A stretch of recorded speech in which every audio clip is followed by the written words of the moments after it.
Matt, it's Dan. Just thought I'd say well done on last week's episode. Although you obviously weren't paying attention when I said to bring someone that wasn't funnier than me, because Archie Matt, turns out, Matt, you lied to me. He's actually quite funny. I don't know who you've got on this week. Actually, you've emailed me. Nicky, who's you got on? Nicky Wilkinson. All right, well, I assume she all has any professional actor training. Let me just read about her. Nicky Wilkinson is a professional actress and comedian. She trained at Mount View Academy of Theatre and Arts, blah, blah, blah, acting professionally. Finalist, new actor of the year. God damn it, Matt. Stop inviting people that are funny or talented. I told you that only I can be the funny and talented one. I hope you have a good time. Welcome to Myths. I'm Matt House. And I'm Dan Rhodes. Whether you know about Theseus or you're revising your syllabus, If you want tales with a bit of jest, or you just want to hear about incest. what? What? It's really interesting. Welcome to Myths. Welcome to Myths. Could you tell me what you had for breakfast? I had... What did I have for breakfast? Scrambled eggs, baked beans, spinach, tomato, mushrooms. Ooh, Sort of vegetarian yes, nice. breakfast. I was going to say beefy, but you know, they're not quite. It's beefy without the beef. Yeah, beefy without the beef. We chuck that. Sorry, I get very angry when it gets to podcasting. Yeah. He comes across as a Yeah, like but off stage, quite a nice man, but on air, vitriolic. Well, bastard. Yeah. I just get very, just so angry all the time, so terse. So. Hayley Ellis was telling me that you offered to do a lovely thing and fly her aeroplane. Fly airplane? Her helicopter. Dude, was it you? I can't For the remember. opening of her show, she's thinking about using a helicopter, which you have to use the remote control for. And I'm sure she said it was you that said that you'd offered to fly it for her at the beginning of the show. Potentially, but Maybe you just threw that in there and she's like taking it as verbatim. So I can't remember that, but the thing is, I'm still if that is a thing, if she's, I'll be at Wallop for it. Yeah. That's made my day actually. This is week 2 of the Greek comedies on Myths podcast, and we have our amazing guest, Nicky Wilkinson. Hey. How are you? I'm good, thanks. How are you? I'm good. I feel kind of bad because I've just sprung upon the idea of we're doing a Greek comedy at you, and I feel bad about that. But welcome to the podcast. Yay! No, I'm delighted. I don't know what this is going to be, but it'll be fun. Yes. Well, it's absolutely. Well, I do deeply appreciate it as well. But how are you doing today? Good. It's very hot, isn't it? It's hot outside. incredibly hot. Yeah, 30 degrees. Is it actually? Yeah. Whoa. That's what it said in the card. When has it ever been 30 degrees in Darlington? Never. Never. This is groundbreaking. This is history we're making here. Actually, let's scrap the Greek comedy. Let's just do a whole podcast about Darlington, like a Darlington heat wave. Yes, yeah. But, so it's hot. There's lots of bugs about. It's good. I'm doing a preview tonight. Yes. Let's talk at about the Darlington Comedy Festival. Yeah, I think. So what's your solo show this year as well? My solo show is called Game On. Yeah. It's very much still in the early stages of creation. There is a week to go. Yeah, there's a week to go. You hear the sound of a door slamming as I run out and finish the show. It's about. I'm quite a competitive person, so it's a show. About my competitive nature or nurture, questioning whether that is, a thing. And there's some games and stuff with the audience. There's a bit of a dilemma that an audience member has to do at the end. So it's very playful. It's very playful, and loads of fun, I think. Like I say, it's still very early stages, but the idea was born out of me being quite a competitive person, and so lots of the stand-up elements of it are just talking about stories, about me being competitive. Oh, really? Anyway, moving on. That's good. Whereabouts are you doing that in Edinburgh? I'm doing the Laughing Horse Free Festival. And I'm at... Well, I got changed venues a couple of times because the Espionage. Espionage gate. Can you explain that to the listener as well? Well, so Espionage has been a venue for quite some years, so I felt safe there. It was my second year there. I did my first show, Happy, last year. And Yes, and then they're building a new Virgin hotel or something next door. So they've deemed that the espionage will either be in rubble on the floor or it won't be safe because it'll be part of a building site. Yeah. So they've kind of tried to rehouse people in different venues, and it was sort of every woman and man for himself. I got a venue. I took over Joe Bohr, actually. He was supposed to be doing a show 3:40. So it's 3:45 in a venue called the Lockup. Which is a new venue on Cowgate. Great! just behind some roller shutters, I think. But Alex Petty has promised he's turning that into a couple of venues, so we shall see when we get there. That is like the thing is, when people think about Edinburgh Fringe and people have never been there before, it's like, oh, you can't just put a venue anywhere. It's like, yes, you can. Roller shutters. Here we go. You know what I mean? Yeah, literally anywhere. Is that Wheelie Bin, a venue? It's 3 people stood around. Got 3 people in there. It's sold out the whole Fringe. Yeah, exactly. I remember in 2016, I was doing spots up there, and there was a really... there was on Grassmarket, there was a van parked in the middle of there, and they turned it into a venue with just 10 people allowed in at a time, and it was the most intense gig ever. But it was actually really good because, like, technically there was such a small space in there, and it worked as a venue. And but then again, once I did have like a bunch of kids in there, and like I didn't know the kids were so I was like, okay. It's only 10 minutes as well, and they pay £1, so it's fine. It's a good gig. You got paid £1? I didn't get paid. The promoter got paid £1, so it was you know. Bloody promoters. With the pounds. The thing is, I don't think I'm that angry of a person, but I just I like to pretend I'm angry all the time. Apart from when you threw that mouse across earlier I just threw it across. I couldn't be bothered with podcasts anymore. It's so lame. Cool. Everyone's doing them. In fact, I'm doing 2 different podcasts today. I'm just all the ladies love it. Like, oh, Matt, can you do a free podcast? I was like, okay, I'll oblige. I will do it though. I have free time. So, and also you're doing not only your solo show, you're doing Kagools as well. Yes, so I'm one half of the Kagools. So we are doing our new show. 2 new shows in the same year. Well done, Nicky. That one's a little bit further on than my solo show. That one's called Cirque de Kagool. Yes, you get it? Cirque du Soleil. Yeah, Kagool. Yeah. Honestly, I tell you what, I love the Kagools so much.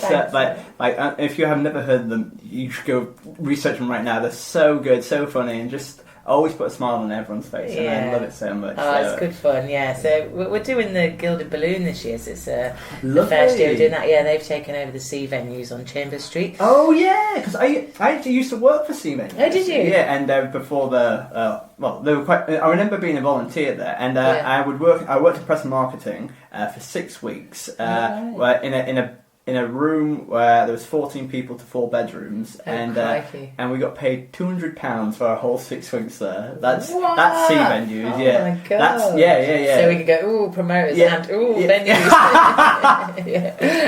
Down them all. Down with the everything. People who have money. I was going to say patriarchy, but I was like, that's correct technically, but like, So I shouldn't be a political comedian, should I? Me neither. We're too nice for that. Yeah, we are. No, they could have the money. £200 you got? Yeah, £200. It didn't even cover food, I think. Did you have time to do any extra work? It was like 12 hours as well. So it was brutal. It was. But then again, I think there's some quality things in there. Like I learned how to like market properly and stuff. Yeah, it's really helped you as a person. Yeah. And now knowing we're calling Moneybags hot now. But it's who calls you that? Nobody. Nobody. Everyone at C venues. But I'm not that much of a. So when did you start the Kagools as well? When did we start? We were a double act called Wilkinson Ford, so it's myself, Nicky Wilkinson, Claire Ford. Yeah. So Wilkinson Ford. For the first 2 years, we did that, and we went straight to Edinburgh. We didn't gig or anything. We didn't really know that. We just sort of went, how hard can it be to put on an hour show? I'd done some stuff with school, but that was kind of plays that were already written. Like we did some John Gopper stuff. Yes. So. How hard can it be to create your own hour show and take it to Edinburgh? So we just did that, really. The first show was called The Gherkin Fantasies, and that was in... like a vagina mole. It was more intense. It was just like vegetables sort of having sex with each other. So it was very weird. Yeah. So we did that in 2011, and then we've done. So it's sort of been a double act really since then. We've pretty much just hit the ground running. That's awesome. Yeah, and then the last maybe 5-6 years, we've just done the Kagools. We've got rid of the strange vegetables and just kept the probably stranger Kagools. Yeah. They always went down well, and audiences seem to like them for some reason. It just works. Yeah. So if you haven't seen it, you'll be like, "What the hell is this?" But especially live as well, it's so engaging. Yeah, and I don't know, it's just everyone's on your side, and it's just so warm, and you know what I mean. Yeah, it's good fun. So we've been doing that about 6 years. That's great. Yeah. And how is it working in a double act? Because for this podcast, I work in a double act. It can be quite frustrating at times. Well, how do you find working in a double act? If you can answer. No, it's great. Yeah, I tell you what, it's there's some tough bits about it. The amount of money you get paid, you've got to split it in half. For some reason, people don't. Well, you don't get paid more just because there's two of you. So that's the thing. In the same breath, you can also share the cost of stuff, so you can go halves on that. So there is that as well. Same with kind of like good gigs and bad gigs. If you've had a bad gig, you can kind of, just talk to each other about it rather than driving home crying to yourself. And if you've had a good gig, it's also, we can kind of, so shared experience is good, like being in a double act. It's hard because you spend a lot of time together, and you sort of, with any relationship where you're pretty much together all the time, it can get a bit too much, but that's good. We get on. It's good. And do you live together in Edinburgh? Yes, we do, but there's 4 other people, so 5 other people. So we're in a 6-bedroom, like a house share, and so there's relief because there's relief because there's other people in there. Relief and relief. Especially with vegetables. So we do, and we have our little. Have you seen our C5 Sinclairs, the little cars? No, I don't think I have. Do you know what a C5 is? No. Is it like C venues? I know all about that. In the 80s, a guy, Clive Sinclair, who invented like the computer spectrums and stuff, invented this little kind of, it's a motorised bike, but you sort of sit down in it. I have to show you. You'll have to have a go. Oh my god, that sounds so good. And so we've got 2 of those that we got on eBay, and so we sort of like pedal. It's got a little tiny motor. You can press a thing in it, so it sort of helps you a little bit up the hills. Yeah. So we drive those in and out, so it sort of helps to promote the show and everything. God, there are little Kagool mobiles. Oh my god, that's so cool. Yeah, so you have to keep an eye out for them. And in Edinburgh, I've currently got a tent, remodified like poop tent, if you know what I mean. Because in tents you can kind of get it's like it's like a toilet, like a walk-in toilet, if you know what I mean. And what I've done is repurposed it. I've got lots of material and made it into like a kissing booth because my show's all about love and romance. So so I'm gonna put flies all around it, and I'm gonna hope it doesn't blow away. You might need some weight on it. Yeah, exactly. But so you're gonna get like members of the public to come in and kiss you. Well, I think this is kind of creepy. It's a bit weird, but I think it's more like it's more like I'm gonna fly outside of it, right? And it's there, and it's more. If anyone does want to nip in, that's fine. But it's very much they have to instigate. They really have to push me towards it. And yes, very much all consensual. They're all consensual kissing booth because I feel like that can get some bad PR very fast. Well, all press is good press, they say. Do they say that? Well, they do say that, but like I feel nowadays I don't want to be a creepy comedian. No, of course not. No. You couldn't be. You couldn't possibly be. Oh, thank you. That's very sweet of you. Well, you haven't seen the kissing booth yet. It's all right. As for the C venues, I'll be looking out for it. I'll be driving my C5 round. You'd be like, oh, can I nip in there? But no, Nicky, not again. Leave it alone. Anyway, we're going to do a great myths, but before we do that, are you a fan of myths? Are you a fan of Greek stuff? I don't really know much about it. Well, to be honest, I think that's a great position to be in because I'm going to blow your mind today. I actually was trying to think. I only know 2 Greek people. George Zacharopoulos. He's a Greek person. I don't think he's written any of the Greek myths. I don't think it's his era, is it? No, I think he would like to believe it if he had, but he hasn't. So. Yes, so that's as far as my knowledge goes. So this is exciting. I'm looking forward to it. Yeah. Okay. Well, we're going to go to a jingle, and then we'll. Amazing. Is it a Greek jingle? I can make one for you, yeah. I'll make them up. Yeah. Should we just smash Is that racist? Yeah, because I thought that as well. I was like, is this going to be racist? I was going to do some music. Yeah. I'll leave the jingle to you. The racist jingles.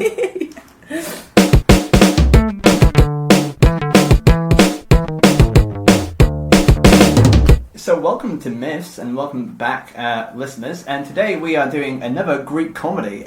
So last week we had Archie Maddox. We talked about the play Frogs, where we went to the underworld and saw some frogs bouncing up and down. It was mental, it was crazy, and he did not like it at all. But today, that was made by Aristophanes, a famous Greek playwright, and today we're also doing an Aristophanes play as well. Oh. He's very, he was quite political. He's trying to make a lot of messages in his speech. He's a political comedian, not me, but but this is called Lysistrata, and essentially what Lysistrata is all about is about there's a war happening between the Athenians and the Spartans. It's called the Peloponnesian War, and Aristophanes thought it'd be quite funny. So the women stop having sex with the men to stop the war, and that's what the basis of the whole show. Right. So it's it's got quite a lot of context to it. So it's going to be quite interesting. Are you excited to hear more? I am. Okay, I'm going to get into performance mode now. I'm going to get. Here's some context. So Lysistrata is a bawdy anti-war comedy by Aristophanes, first staged in 1411 BCE. It's a comic account of one woman's extraordinary mission to end the Peloponnesian War. I've basically said that already. So some consider this Aristophanes' greatest work, and it is anthologized a lot. So the story starts with Lysistrata, a strong Athenian woman with a great sense of individual responsibility. She reveals her plans to take matters into her own hands and end the Peloponnesian War between Athens and Sparta. She has convened a meeting of women from various city-states in Greece, and with support from the Spartan Lampito, she explains to other women to her plan that they are to withhold sexual privileges from menfolk as a means of forcing them to bring an end to war. Now, so essentially, she's brought together all the women from the different allies of Greece, basically Athenians and Spartans, and they've all agreed to. They haven't agreed yet, but her plan is to not have sex with the men. Do you reckon that'd be a good plan to stop? I think she was sort of like well before her time, because that didn't happen recently with. There was the new law came in for abortion in America. Oh yeah, and there was a woman. I don't know. I think she was a journalist or something. Had said, right, let's stop having sex. Let's hold back having sex with men.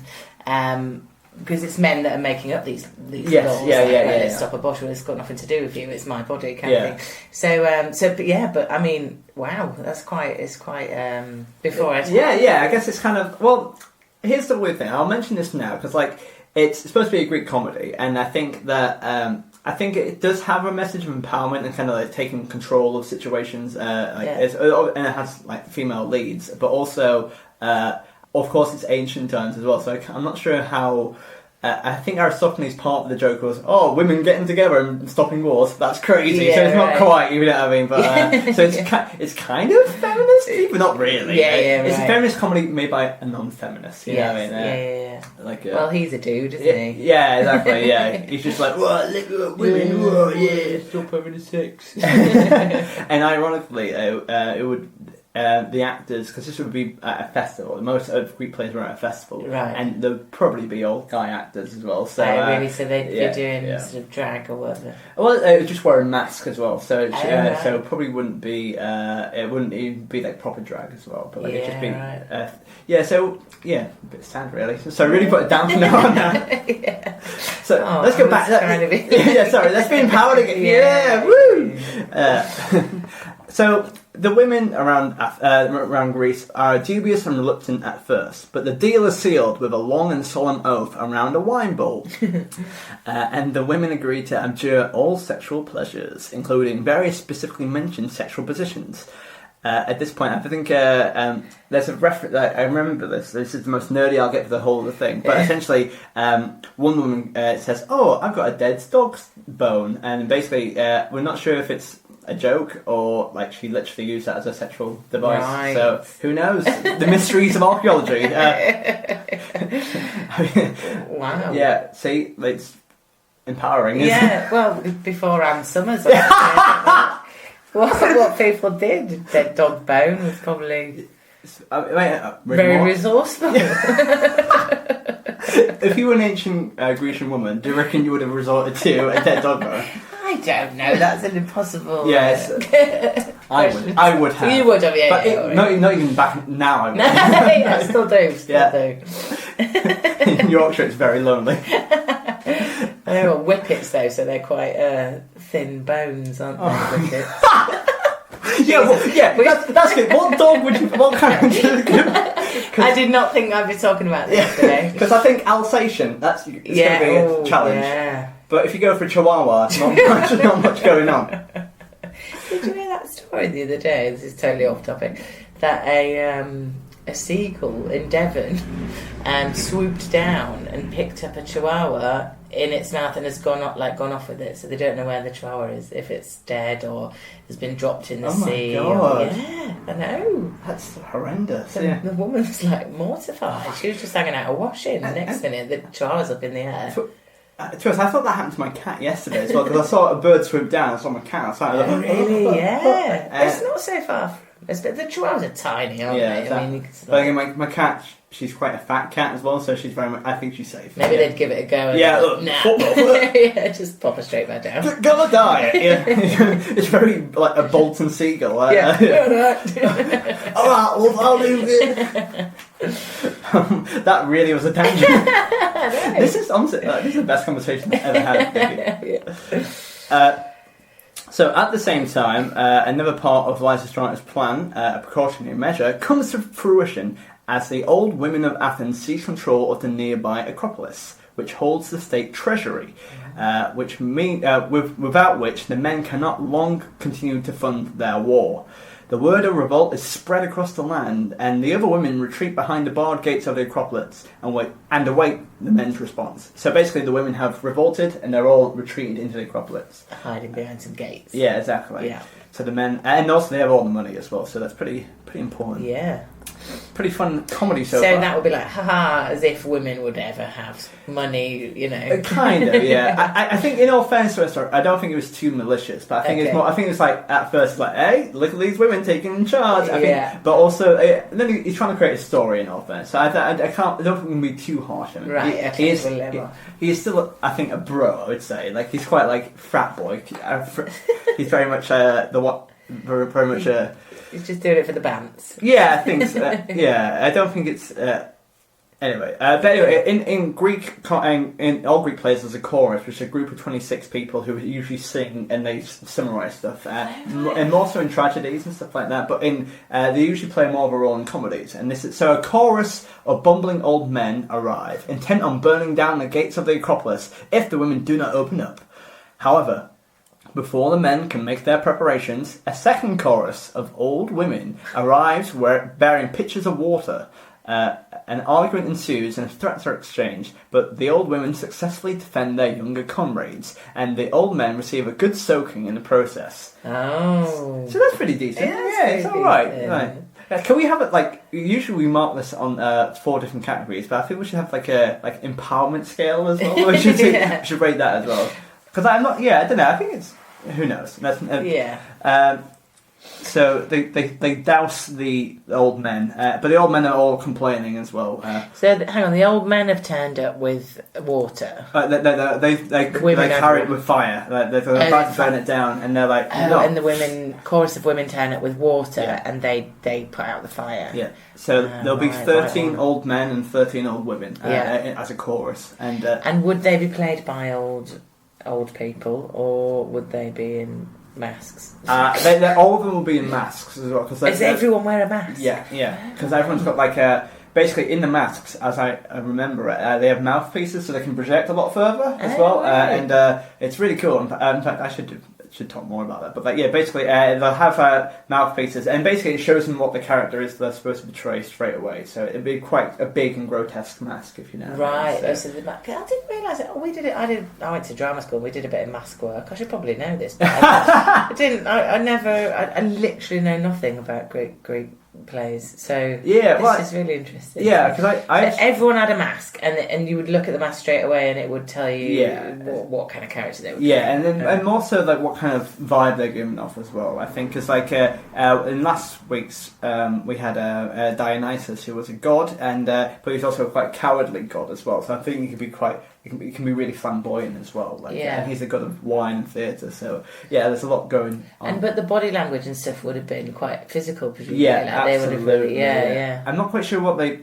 In tragedies, obviously less so, and they would use big cloaks and stuff like that. But they would, in comedies, I think it requires a lot of like skimping around. I think, and a lot of. And especially there's another play called Wasps, which is essentially a bunch of old men trying to change the legal system, and they dress up as wasps as well and start trying to sing little boys and stuff like that. So then that's definitely not okay. So but I'm glad we're not doing that. It's probably a bit much for my first. Well, welcome to my kissing dip. Why am I trying to correlate those two ideas? Let's move on. Yeah, please, thank you. I heckle myself all the time. So a magistrate reflects on the hysterical nature of women and the hysterical nature of women. You know, like you say, Lysistrata is before her time. I think this guy is, his current time as well. So, so he reflects on the hysterical nature of women and their devotion to wine, promiscuous sex, and exotic cults. But above all, he blames the men for poor supervision of their womenfolk. How do you feel about this, Nicky? I don't know. I think they've got it right, haven't they? Wine, promiscuous sex. All those exotic cults I'm involved in. Yeah, you are. That's the main thing I say about you. All the cults, Actually, that'll be next year's show. Yeah. Nicky Wilkinson, exotic cult. That's actually a good title. It's not bad, is it? Yeah. That's funny. And then going on to say that men. It's their fault actually because they've not been supervising the women folk properly. This guy feels very Alex Jonesy, as in like alt-right Alex Jones, not BBC Alex Jones, and Alan Jones, the Welsh singer. Alan Jones. Okay, what's your favourite? Alex Jones, Infowars guy. Jones? Alex Jones. Do you not know him? Like he does. Have you heard of Infowars? No. Basically, he's like an earpiece to Trump. He's very right wing. He gets really angry. He has crazy conspiracy theories. I've tried my damn hardest to not listen to any news honestly, recently. In the last year, I'm literally like, I can't even. But people start telling me stuff, and I go, I don't want to listen. Honestly, I'm interested in the stories about seagulls picking up little chihuahuas, but if it's to do with death and war, although that probably is dead, isn't it? The chihuahua might be dead. I think the chihuahua. I don't want to be that guy, but I think the realist has to come into the room. He's dead. He's definitely. Yeah. Anyway, sorry, Alex Jones. Okay, I will. But you don't need. You don't. Okay. I feel like. But then again, I feel like. Also, like the more you stare at politics, the worse it hurts. If you know what I mean. And I think if you stare at anything too long, you see how broken it is anyway. Exactly. And I think particularly with politics, so it's I think don't be like, oh, who's the Prime Minister? I think, but also, but again, I think people who stare at the news too much, I used to do it all the time. It just made me sad, really, honestly. So I think just having your own. Just doing your own things way better. And just don't worry about stuff as much. But it's Boris, isn't it now? It's just been announced today. I mean, I said that. I was like, I know. This is why we don't look at news. We should look at cool podcasts. Yeah, exactly. But anyway, the magistrate is there. The magistrate needs silver from the treasury for the war effort, and he and his constables try to break into the Acropolis, but are quickly overwhelmed by the groups of unruly women with long and strange names. I'm not. I don't know, to be honest. I've got the play here. We can have a look. See, I'm not sure if there's any. Let's see if there's any. See how prepared I am as well. Yeah. I don't know whether. Well, for the benefit of the listener, Matt is when he says I've got the play here, he's reading from a separate sheet, presumably that you've because that sounds weird. Well, of course you've got the play there because you're reading. Oh, this is just a synopsis. Yes, it is. Yeah. I'm not I've that confused everyone. There's one lady called Stratalysis. That's pretty decent. Let me find another one for you. There's quite a lot of long names here. Well, like double-barrelled names. Yeah. Pretty long. There's First Old Woman. That's pretty long. Yeah. And strange. Yeah, it's fun. Imagine if you called your first child First. Whoa! Yeah, You wouldn't call them First Old Woman, though. It'd be First Baby. First Baby. Yeah. I'm not sure I'm allowed to say this, but a friend of mine just had their second child today, and they named it Fox. Fox? Oh. Yeah, that's my reaction. Quite. Yeah, there's a face to accompany that, but I'm not going to say what it was. You're going to have to cut this bit out because your friend might listen to it. Well, I don't think they do listen to it. Fox is a stupid name for a child. Hey, it's a lovely name and I'm very happy for you. I'm allowed to say that because I don't know them. Yeah. On top of that, there's Colonici and Marine. Fun. Oh, so not too... Well, yeah, a bit strange. Yeah, it's not. I think normal Greek names. Yeah. Lysistrata restores some order to the fracas, and a lovely word. It's a great word, isn't it? Yeah. Fracas. Last time I heard that was when Jeremy Clarkson punched someone. Fracas is a marketing term for punching someone, isn't it? Yeah, I might try and get that in my show. Yes, now. do it tonight. Fracas. Yeah, just throw it in there. Because you'll say it and no one will laugh, but you'll think, that whole something. Yeah, I will. Yeah. No one's going to laugh at most of it. Welcome to the club. Anyway, she restores order after the fracas and allows the magistrate to question her about her scheme and the war. She explains to him the frustrations that women feel at the time of war when the men make stupid decisions that affect everyone and their wives' opinions are not listened to. Exactly. Yeah. Right on. I feel so like, oh god, I feel very cool today. But she expresses pity for the young childless women left to grow old at home during the best years of their lives, while the men are away on endless military campaigns, and she constructs an elaborate analogy in which she shows that Athens should be structured as well as a woman would spin wool. To illustrate her point, Lysistrata and the women dress up the magistrate. So they dress him up as a woman. First as a woman, then as a corpse. Bam! Is it dead woman or dead man, do you think? I think... Oh, that's a good question. I think dead man, because I think the men die at war, right? Right, so there's one. But maybe she didn't see gender. I don't know. Yeah, who knows? Gender fluid, probably. Gender fluid corpse. Yeah. Eventually, he storms off to report the incident to his colleagues, and Lysistrata returns to the Acropolis. Oh. So, in Aristophanes' bit, he always has quite a physical bit, and so he always he does a bit where he dresses someone up and like stuff. And last in Frogs, they have a torture scene, which is a bit dark, but also they change a lot of disguises quite a lot there, so it's quite silly like that. So right, okay. You're going to enjoy that. Fancy dress. Yeah, a lot of silly merrymaking as well. Yeah. It sounds less fun when we say word for word the bullet points, but like in the scene it'll be quite funny. Yeah, I imagine. And my favourite bit about that was the expressing pity for the young childless women left to grow old at home. Yeah. What was it, during the best years of their lives? Yeah. If they've had children though, they'd have been all right, wouldn't they? Yeah, there would be absolutely. Kids screaming. Yeah. She. Well, but then again, like as I said earlier, I think Aristophanes. I'm trying to weigh it up in my head, like genuinely, like if whether it is him being like, oh, women are like the joke is that women are. But then again, what he's saying there, I actually think he's trying to.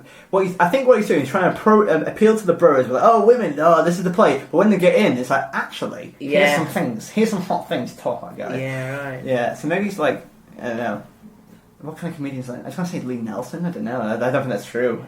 I'm going to retract that. Well, yeah, maybe. Like, oh no. Oh, that's hard, isn't it? We'll have to think about that one. And probably can't air it. Yeah, we'll call that out. The debate is continued between the chorus of old men and the chorus of old women, until Lysistrata returns with the news that some of the women are already becoming desperate for sex. And how long has it been? I'm not sure, but I think it's been 12 hours. Get that dead dog. Brilliant. Yeah, it hasn't said, but let's say a week. I think a week's fair. A week, yeah. Desperate for sex. Whoa. This is the sexiest podcast ever, and I'm very hot and sweaty. I realise, this is grim. And they are beginning to desert the cause on the silliest of pretexts, such as to air bedding and do chores. This is kind of like like the opposite of I have a headache, I suppose. And one of them is even caught trying to escape to a brothel. Wow. Just one. Yeah, just one. But one's all you need. So this is the creepiest thing I've ever said. Is that Sharon? Escaping to a brothel. Just need some. She succeeds in rallying her comrades, however, and restoring their discipline. And she returns yet again to the Acropolis to await for men's surrender. Good on you. Meanwhile, Sanius, the young husband of Marine, appears desperate for sex. As Lysistrata oversees the discussion, Miriam reminds him of the terms and further taunts her husband for preparing for an inviting bed, oils, etc. etc. We can have all this hot, etc. However, she disappoints the young man by locking herself in the Acropolis again. Oh, God, it's just twists and turns, isn't it? Yeah, absolute ups and downs. Ooh. Well, I was going to say blue balls, but I think that's the grimmest thing I've ever said. Blue balls. Oh, yeah, I remember my guy friend saying that. Oh, she's got blue balls. When you haven't had sex for so long. Well, they were teenagers, never had sex. Yeah. Constantly blue. That's the same on my next show. So there'll be exotic cult and constantly blue. Yeah. This is a very silly day. So finally, the chorus of old women make overtures to the old men, and soon the two choruses merge together, and singing and dancing in unison. So this is a really lovely and moving moment. So these guys who have been separate, these 13 men and women have been separate for the whole thing, come together. Not like that. Not like that. Yeah. Oh, God. Well, potentially. The peace talks commence, and Lysistrata introduces the Spartan and Athenian delegates to a gorgeous naked young woman called Reconciliation. Or another text called Peace, whom the delegates can't take their lives off of. So it's going so well there. Everyone's come together. There's kind of this like equality going on. And then it's like, look at this young lady who's naked. Young woman turns up. Yeah. It's problematic, this, isn't it? There's a lot. So they've still not stopped the war. Well, I think they have. The peace talks commence. Right, but that doesn't mean that it's ended. Does it? No. They're just like, all right, let's have a dance. Yeah. Let's start having sex again. It's been at least 12 hours, and then, all right, we'll talk about peace. Oh, hang on a minute. Is that a naked woman called Reconciliation? It's like, that'll do. So they can't take their eyes off her, right? Okay, so Lysistrata scolds both sides for past errors of judgment, and after some squabbles over peace terms, and with the naked figure of Reconciliation before them, and the burden of sexual deprivation still heavy upon them. That's a long bracket. It's a long bracket, yeah. They quickly overcome their differences and retire to the Acropolis for celebrations, songs, and dancing. But no sex. No sex. Well, when they say celebrations, that's definitely going to Pound Town, right? Maybe celebrations is the sex. Yeah, I think so. Think? Well, it's not the chocolate, is it? Yeah. It's like I'm desperate for whacked, right? Yeah. A coconut. I can't think of what. Bouncy, yeah. That sort of thing. I was today. I was working at a youth club, and one of the kids said, "Oh, I really fancy a marathon bar." I was like, "Are you from the '80s? Wow. What? Another kid here. Are they still around now? No. The Snickers aren't there. So how old was this child? he was very old. He was 81 years old. But also another kid referenced Cool Runnings, the film. I was like, what? Is this the 90s? What's happening here? Weird. What? We should probably point out you don't go to youth club, do you? No, I think I'm the leader of a youth club. Don't turn up. Came out of youth club today. Right, a wicked time. We had some talks with drinks. Had a curly whirly. Great. That's not. I don't think that's good for my press and marketing. That's not good PR. No. So they. But also, I also wanted to pick up that Lysistrata apparently scolds both sides for past errors of judgment. What have the women done wrong? Yeah, well, they just held the sex, didn't they? Yeah, but I don't think that's... Maybe they were using their, sex Yeah, What did they do? They didn't do anything. They just existed. They were just there, and they were women. I feel we are woke. We're woke. Well, you know, this if any right wing comedian listen to it, oh my god, these guys are so woke. It's like just normal. Okay? Yeah, I feel sorry for the young naked woman that's just been thrown in there at the end to try and reconcile things. Nice, is it? It doesn't really make sense though. That like she's she's a gorgeous naked young woman called reconciliation. Is that just like a metaphor? Yeah, I think it's supposed to be. It's a cheap joke at the end, going, "Hey, this is reconciliation. Look how fit she is." For the boobs out. Yeah, whoa, yeah. Look at that. And they can't take their eyes off her. So a young naked woman, it maybe is actually what's made them stop the war. Yeah. Well, maybe it's a baller move. Maybe that's the reason like they're paying attention. You know. Yeah. But again, what a sad way to win. But then again, if it's at least they got peace or some kind of form. I think make love, not war. That's what I think. So in whatever way that we can do it. I prefer make celebrations, not war. Anyway, let's go and rank this myth.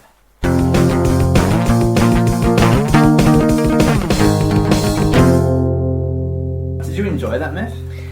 I loved it. I'd really like to see. I think this might be a new avenue for me. Can we do a play next year? Like, whilst you're doing exotic cults, I'm doing blue balls. No, sorry, constantly blue. Blue balls. two blue balls. That's fair. 2 blue balls. Yeah. Okay. 2 blue balls. What 2? Just. Oh, anyway, go on. Okay. Okay. Whilst we're both doing that, we can also do this play as well. Yes. We're good. Yeah. We can direct it. How many? Who would we have? We'd need a lot of people. Should we cast it right now? Oh my god! We would need to list. What is it? 26 people. Well, we can cut that down. I think production costs what? I'm going to go straight to producer mode. We don't need that many people. Okay. Cool. Well, who would we cast as reconciliation? We definitely need that person. Yeah. This is dodgy, isn't it? Because you've got to say who you want to see naked. I think you should answer this. Maybe I should do it at the end. Maybe because I think that would be maybe they're so desperate for sex. Like, oh, he looks nice. Maybe it should be a man. Yeah, you with your blue balls. Yeah. I think if that's going to start a war, would that reconcile things? I don't think just you wandering in.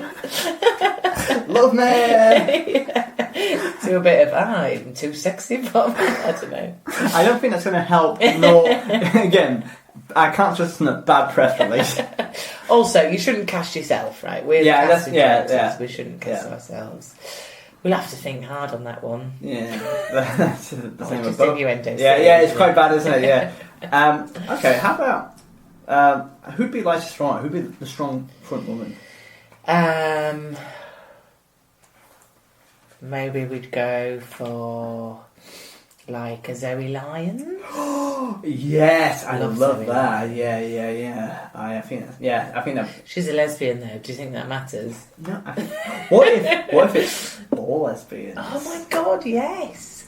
And also the males and the females swap every night, like the male roles. Yes. So it keeps it going. It's very very Godber-esque, you know. Very Godber-esque. Wow, niche reference.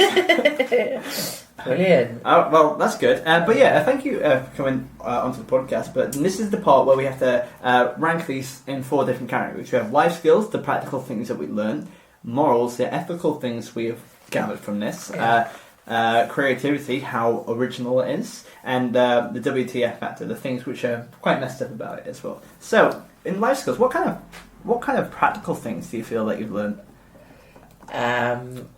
We learned how to revolt. That's quite a big one. Yes. We learned how to get peace talks. Yes. Learned how to get naked. Did we not know that before? Well, it's quite broad. the learning scale is quite broad, I suppose. We've learned how to stand behind some gates with 12 other women holding some buckets of water in case men come with fire. Okay, okay. We learned how to soak people. Learned how to set things on fire. We learned how to change people's opinions. Yes, I think we've learned a lot. We learned to protest. Yeah. So, what's your gut feeling? Revolt in itself is a big thing to learn, isn't it? I think just that, without the buckets of water. Entirely peaceful as well, apart from the buckets of water. But what are you thinking? So, what are we doing out of 10? Yeah. So, 10 being the highest and the most we've learned. Is 10. But I think I'm feel free to disagree. I think either 7 or 8. Yeah, I think not quite a 10. Like, it's not, let's go 7. I think 7's absolutely golden. Yeah. 7 out of 10. The next is morals. What kind of morals have we learned? Lotto and Turkey. Yeah. We learned don't be misogynistic. Yes. Don't be a corpse. Yeah. We've learned let's not have wars whether women hold the sex or not. Yes. Like the way I'm just calling it, the sex. Yeah, the sex. We've learned that, haven't we? We've learned the power of peaceful protesting. The power of peaceful protest doesn't need to be about, guns and shit. You can see that politics really going through. Yeah. I guess we learned how it could be a peaceful fracas. Peaceful fracas. Yeah, that sounds good. We also, but then again, we get to the tricky area of is it okay? Well, I guess we learned there's some positives to having a naked lady, but also it's quite negative as well. Yeah. But then again, we want to take all aspects of morality as well. So the negative things we learn and the positive, it all adds up to the same point, if you know what I mean. So, yeah. Lysistrata. We also learned the power of coming together in unison. Yeah. And also we learned that celebration's nice. That we like bounties. Yeah, so this one's morals. Yeah, what do you think? I think just bringing out the naked woman at the end just really knocked out a few points for me. But what do you think? Well, I'd maybe sit it on somewhere around a 5. Do you think, or do you want to go a bit higher? I think 5 is fair. Maybe I think a 6 if you learned a little bit more, and also I think the original context of how Aristophanes writing this as well. I mean you forget about the time, don't you? Yeah, you've got to sit things in their time sometimes. And it was like over 2,000 years ago. Right, we'll go for a 6. We'll go for a 6. I think 6 is fair. Yeah. I like this because we once had Laura Lex on here and she was very furious about it as well. Yes, it's the first time we got 0. So, I'm worried that people will listen to my feminist friends will listen to it and go, Nicky, what are you even talking about? Yeah, celebrations and bounties. Don't worry, no one's going to listen to this. Oh, that's good to know. Please download and subscribe. And next up is creativity. So, do you think it was creative? What kind of things did you like? I think it probably was quite creative, wasn't it? I'd say it's very hard because I know absolutely no others. I've got nothing to sort of pit it against. But yeah, quite creative. I think the fact that we see women taking the centre stage, we also see them a mixture of Athenians and Spartans. We also see sex being used as a power tool as well, not as a power tool, like a drill. Not a Black and Decker. Yeah, well, Decker dick. We also see a bit of drag as well. We also see the first time we see the chorus. So in its time, it's very creative. I think so. Yes. And we don't ever see like anything like this in other Greek plays as well. Sex being such a role. So I think pretty high, maybe a 7 or 8 or something like that. Yeah. What do you feel? I feel let's go a 7. 7, yeah. Because it wasn't too wild. There's no gods and monsters, but I think it's quite a straightforward political play. Yeah. And finally, WTF. What kind of things made you go, that was weird? What kind of things made me think it was weird? Naked woman. The naked woman, yes. And the fact that how easily they subdued the piece after that as well. Yeah. But to be honest with you, I'm still not sure whether it's... Well, it is it? It's messed up, right? Yeah. The peace talks commence. Yeah, that's it. But we don't really know whether there now is peace. And as soon as they had their end away, what happened after that? I want to go, what the fuck? We should do Lysistrata 2, what happened after this. Yes, exactly. I want to know what went on at the celebration songs and dancing. Was there karaoke? Was there actually sex? Is celebrations sex? I'm going to come down off the fence. Celebrations is sex. Right, you know that. Yeah, well, every time I have a celebration, it's funky time. I've never talked like this ever to anyone. You're so gangster today. I've been listening to a lot of Beastie Boys recently, and that's not greatest feminist material either, but equally, I feel nice and cool. But honestly, this is the most self-indulgent I've ever been in the podcast. That's not true. So they're having sex, so that's not what the fuck. But the peace talks are a bit... Yeah, I imagine that's... We don't know whether it's... No, I don't think... Well, again, bear in mind that well, I was going to make a factual point, but it's a play, so it doesn't Were you matter. about to say Barry Manilow? No, from a factual point of view, the Peloponnesian War did continue for a bit afterwards, so it didn't end straight away. But my point was, a play didn't change the ending of a war. Of course it didn't, if you know what I mean. It's just a comedy. But it did make people think differently about the war. Just comedy. Yeah. But then again, I don't know. Also, we have people being splashed around. I don't think it's the most crazy thing. No, it seems quite sort of, Dead dog penis, though. Oh, the dead dog. Dead dog penis. That's quite hard to say, isn't it? Dead dog penis. Dead dog penis. In acting schools, they say. Dead dog. They used to have to do this. Budiga. I remember when at drama at school, it's rubber buggy bumpers. That's tough. Yeah, it's tough. And yet to do what was the chicken one? Chicken one. Not chicken. It was like a thing where like you'd say it, and if you got it wrong, you ended up saying like a swear. Oh, I can't remember. I know what you mean. I'm not a pheasant plucker. I'm a pheasant plucker's son. Yeah. That one. And then you end up saying pheasant fucker. Oh, that's what you mean. I've always had perfect diction, so I didn't say that. I always said it on purpose. Every time. Yeah. So WTF? So WTF, not so high. I'd probably whack about a 4. What do you think? You want to go higher? No, because I think you're right. 4's fine. I think. Yeah. But then again, they were trying to burn down Acropolis, and they did also. 5. 5. That's fine. It's 5 fair. Do you want to do 4? Let's go 5. You're right. 5. Let's sit on the fence like both of us do. I feel as nice people. This is honestly the most pleasant podcast I've ever done. Because usually I get a lot of riff-raff with my co-host, but this is not. You know what? You agree with me. We've had a lovely chat. Yeah. This is the most pleasant day of my life. There you go. Okay, so let's add that up. So we have 7 plus 6 plus 7 plus 5 equals 25. Ooh. Very middle of the range right there. 25 overall. That's a decent score of Lysistrata. But yeah, did you enjoy that overall? I did. Thank you, Matt. Thanks for having me. No, thank you. Bringing that on me. Yeah, I'm going to go and read all of them. How many are there? Greek plays? Yeah. Loads. Loads. You can see my desk got loads of them here. Like, loads as in thousands, hundreds? Well, why don't you listen to this podcast? And you don't have to. You don't have to read for losers. That's a good idea. Yeah. You can just sum it up. Yeah, and you get to hear about my cool life stories as well. It's funny, it's charming, and you can give it 5 stars on iTunes. Yes, we've gone straight into the social media aspect. Do that. And you can find us at Miss Podcast on Twitter and Facebook, and also why don't you send us an email at misspodcast@gmail.com. Give us 5 stars on iTunes because it's really, really good. Yeah, and you'll feel really good about yourself if you do a 5-star review. Yeah. Yeah. You didn't sound so confident there. You're like, I really want to give it 2 stars. That's my experience so far. No, 5-star from the guest this week. And where can people find you online, Nicky? You can find me on Twitter at Wilkinson Nicky, and on Instagram and Facebook it's at the Nicky Wilkinson, Nicky Nicky. Brilliant. And for the final time, can you plug your Edinburgh show? Both your Edinburgh shows? Yes, so please come and see the Kagools. That's Cirque de Kagool. It's on at 6:15 every day of the Fringe at the Gilded Balloon.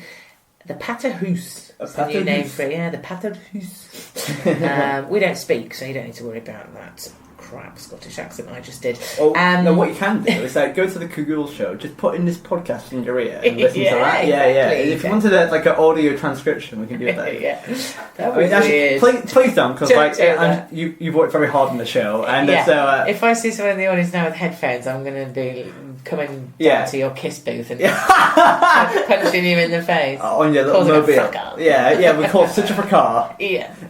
My 2 blue balls. Yeah. Yes, and the solo show is the free festival, so you don't need to purchase a ticket for that. Just come along. It's 3:45 at the Lockup, which is just behind the shutter door on Cowgate.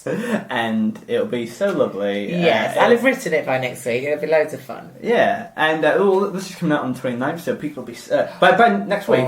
You'll be so like, whoa, I'm so prepared. I know every joke. Exactly. I've read every Greek myth, and I know every joke. Yeah. But thank you so much for coming onto the podcast. Have you got any final words? Thanks for having me. I'm a Greek convert. Greek convert. Greek myth convert. So it's you, George Zach, and that's he was already Greek. Yeah. Sorry, I didn't convert him. Thank you very much. Bye, guys. Bye. Myths.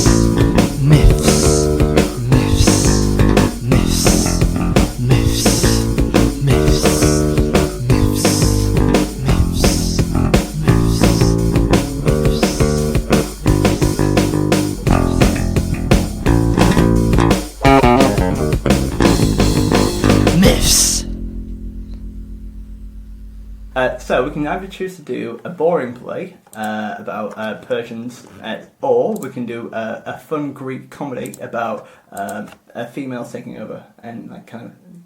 We'll do that, shall we? Is that okay? Yeah, right. Yeah. But by the way, you don't need to know anything. I'm not going to be able to read any of these. Oh no, I'll do the reading. I'll do okay. Essentially, I'll do all the heavy lifting. You can just basically just having a laugh. Really. Okay, so cool.